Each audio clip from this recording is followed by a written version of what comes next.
What is up, YouTube? My name is XenoCloud, and I'd like to welcome you to my newest series coming to the channel. It's called Tier List Tuesdays, and you might have guessed, every Tuesday I'm going to be doing a different tier list. If you would like to suggest me to do a tier list, I'd be more than happy to hear your suggestions. Just drop it down in the comments down below or shoot me a direct message, whatever you want to do.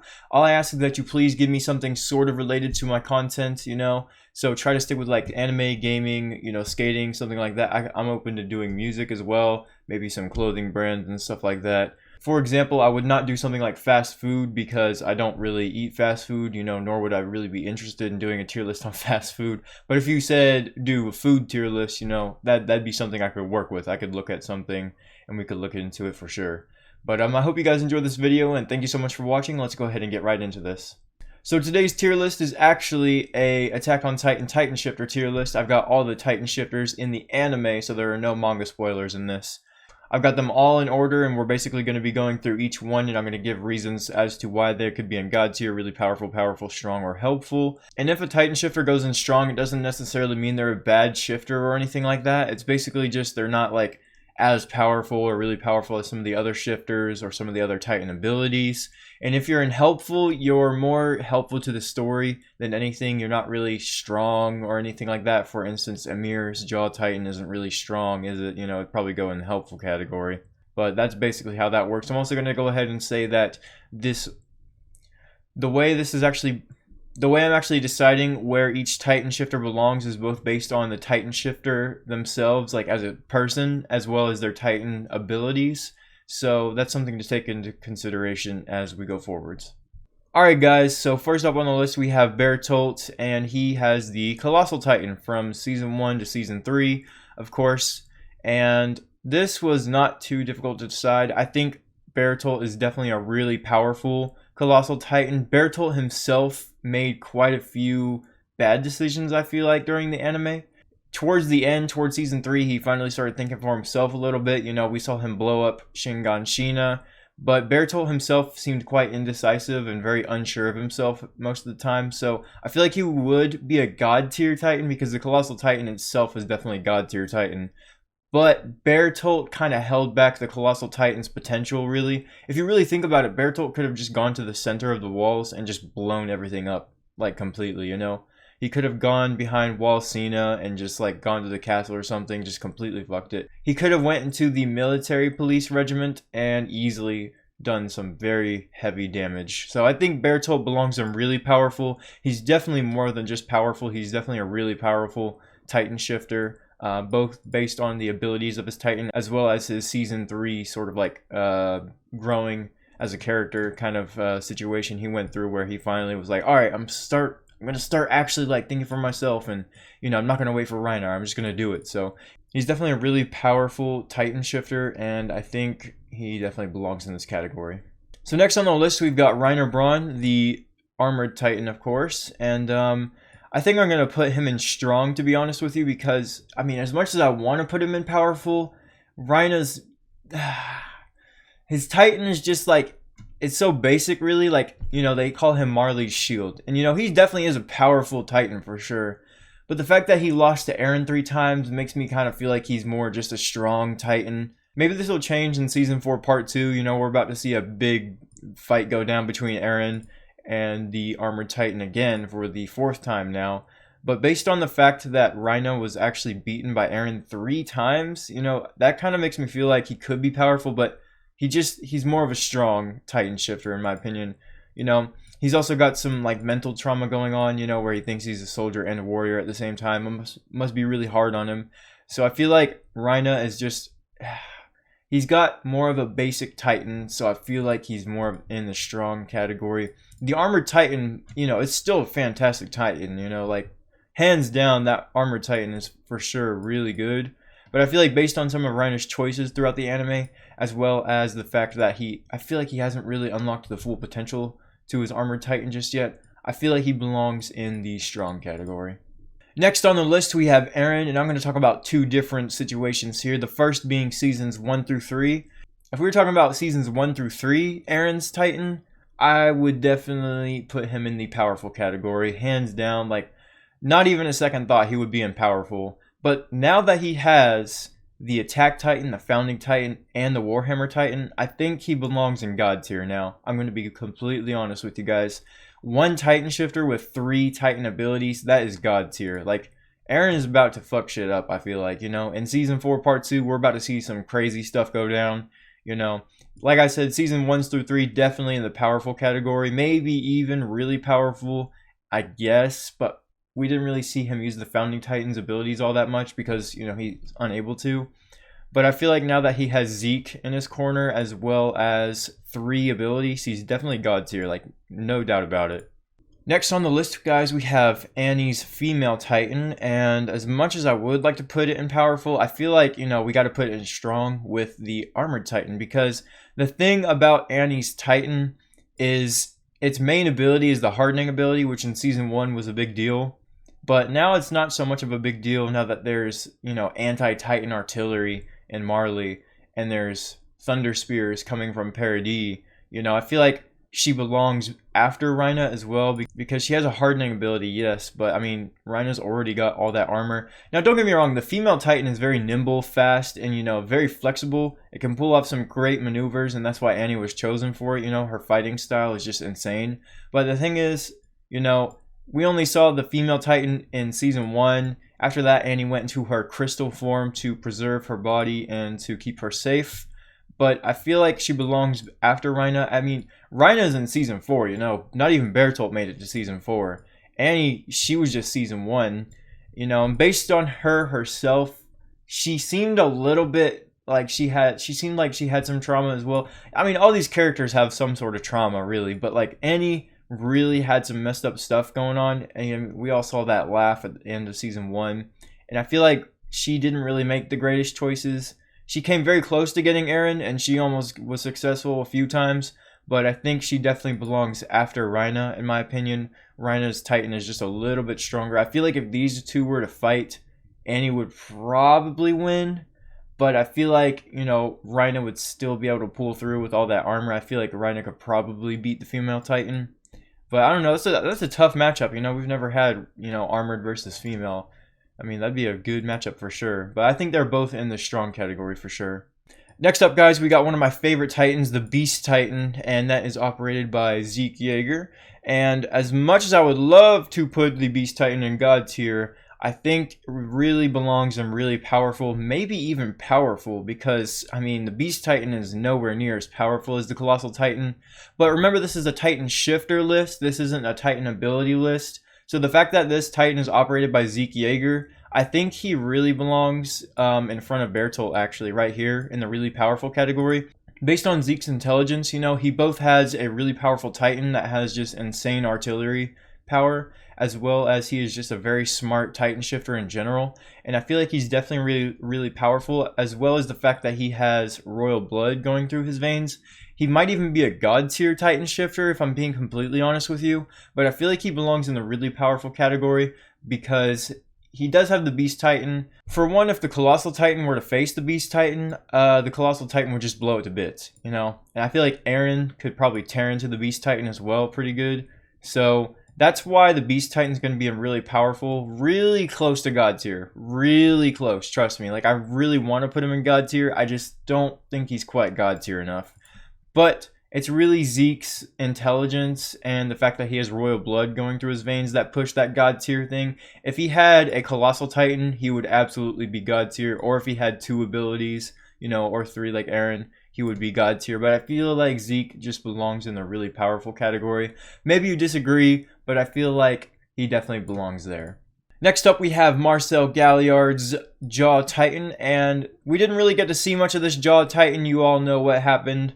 I think he's just going to have to go into the helpful category because he was pretty much just helpful to the story. And I feel like Marcel was more of like a tool for Isayama to show off the trauma that the Eldians in the Liberio internment zone really went through, like the trauma they were going through. He was eaten by Emir's Titan, and he told Rhina what was up, you know, hey Rhina, you weren't even meant to be picked. You know, I feel like he was just really helpful to the story itself, but not really a strong or powerful. He very well could have been strong, but we just never saw him at all. So I feel like he's just got to be in the helpful category, if I'm being completely honest with you guys.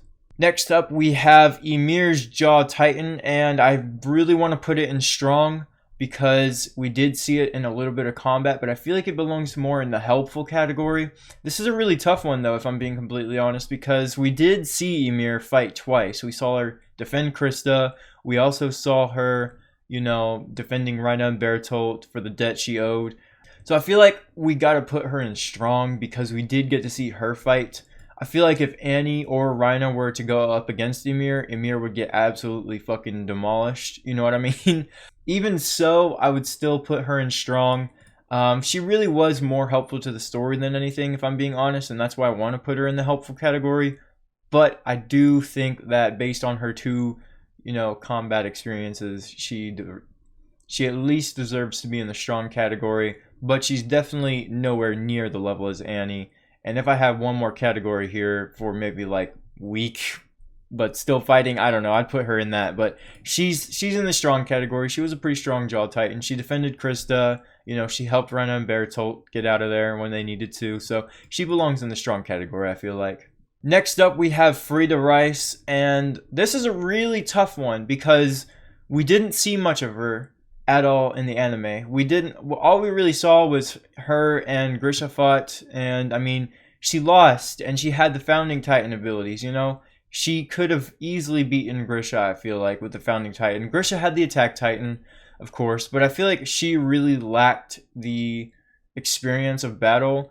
And also Grisha, I feel like the Attack Titan has something like hidden in it, you know, like Rage Mode or something like that. I don't know what it is, but the Attack Titan just seems to be really strong for sure. But as much as I want to put her, you know, somewhere even like God tier maybe, like she just simply does not belong in God tier. She wasn't really powerful. She probably was powerful and she probably was strong, but I'm going to put her in the helpful category above Marcel because she was more helpful to the story overall. We didn't really get to see her fight much. She was dead after just one fight, so she belongs in the helpful category for sure. She doesn't really belong in strong. Because of that, you know, we really should probably put Grisha in the helpful as well. If he were to go in the strong category, he would definitely be above Ymir, but we didn't really see enough of his Attack Titan. We only saw it once, of course, just like Frida. So I feel like he would go in the helpful to the story category as well, and he would go above Frida. But he's definitely a strong Attack Titan for sure if he was able to beat a Founding Titan. And if this didn't have a helpful category, if it was just God tier, really powerful, strong, and weak, I would probably put him in the powerful or strong category. But because he was just so helpful to the story in Season 3, he belongs in helpful. Rod Rice, you might have guessed it, he doesn't belong in strong at all. He's just a pure Titan, and he definitely doesn't belong in the strong category, if I'm being completely honest. I would probably end up putting him in the helpful category as well.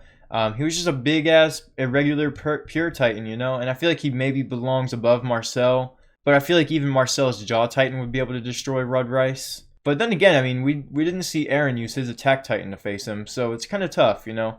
I feel like if Marcel were to go up against the irregular pure Titan, Rod Rice's gigantic Titan, he would probably win. So I feel like this kind of just belongs right here. Like we'll just put him in helpful.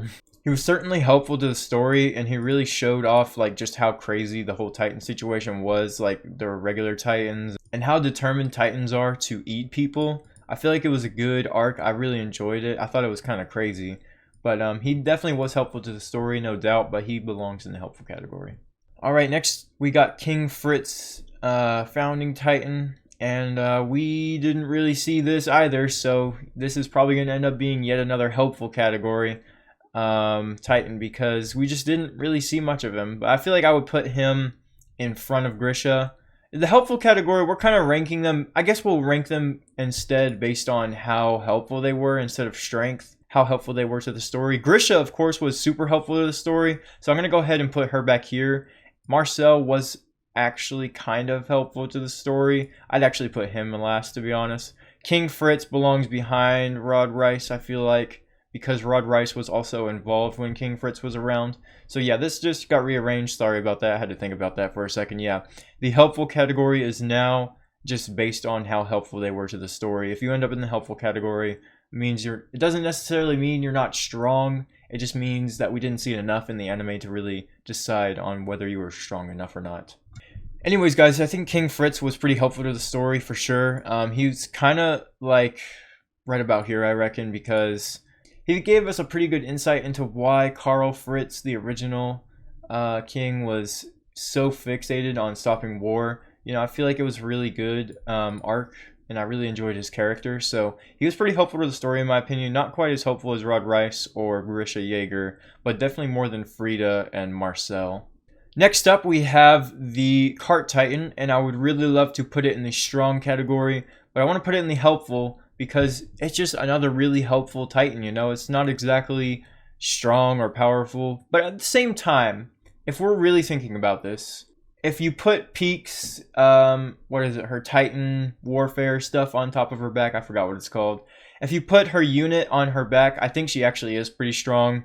And definitely stronger than Ymir, so I think I'll put her right here. Really, the Cart Titan is more helpful than anything, and it would definitely go right here if it was in that category. But based on the unit on Peak's back, that does a lot of damage with those guns, I would put her in the strong category. She's a solid character. I really like Peak's character. If we were doing a character tier list, easily God tier, if I'm being honest. Maybe A tier, whatever you want to call it, next tier down, but in Season 4, Peak is definitely one of the more important characters, I feel. Next up, we have Eren Kruger, which I just love that name, you know, like I love how they did that. His Attack Titan was pretty good. I really enjoyed seeing that the owl turned out to be a Titan and gave it to Grisha Yeager. I think I would put him right here, to be honest. I think King Fritz was a little bit more important to the story. At the same time, I don't know, that's kind of tough. They're interchangeable, really. If I'm being honest, both of them had a lot of impact. I actually think Eren Kruger had a little bit more impact on the story because he gave the Attack Titan to Grisha, which eventually led it to being given to Eren, and Eren manipulated him in the future, and it's just a big, gigantic circle. So I think he was pretty important overall. Not quite as important as Rod or Grisha, but definitely important, and Eren Kruger will go right there above King Fritz. Next up, we have Porco Galliard, the brother to Marcel Galliard, who also got the Jaw Titan. You can see the resemblance here. And, you know, this one was kind of tough for me to decide because, if I'm being honest, I really would love to put the Armored Titan up in the powerful category. I think Porco's Jaw Titan is more powerful than Rhina's Armored Titan, and I'll tell you why. Porco actually came close to killing Eren, and Rhina has also before, kind of, but not really. You know, I feel like Rhina still belongs in the strong.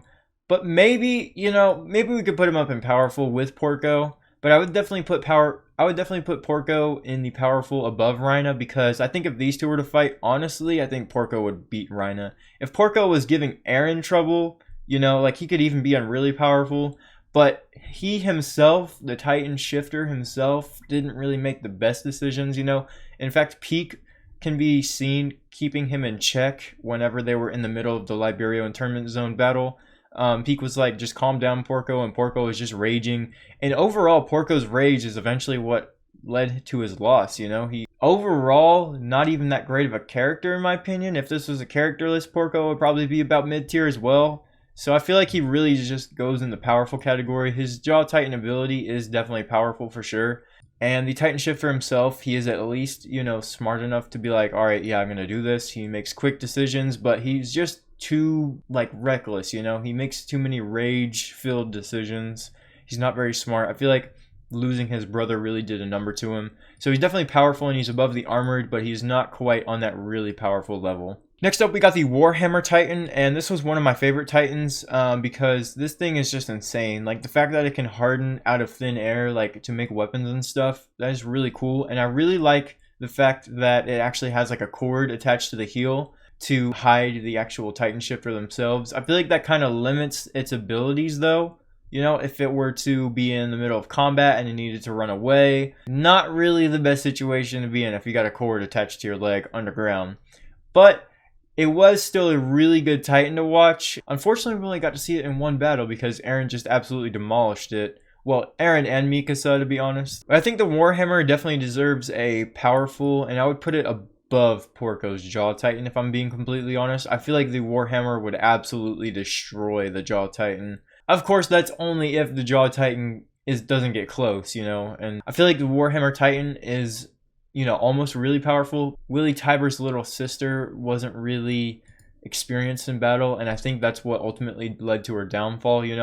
She made a good decision and a bad decision at the same time to go into that crystal form and preserve her body in the battle, because she was protecting herself, but she put herself in a corner, and it made it really difficult for her to get out of that situation. And of course, we saw what happened with Eren and the Jaw Titan. So she's going to go in powerful. Eren now has the Warhammer Titan, so the ability itself is god tier. Willie Tiber's little sister, the Titan Shifter, definitely belongs in the powerful category, maybe even the strong category.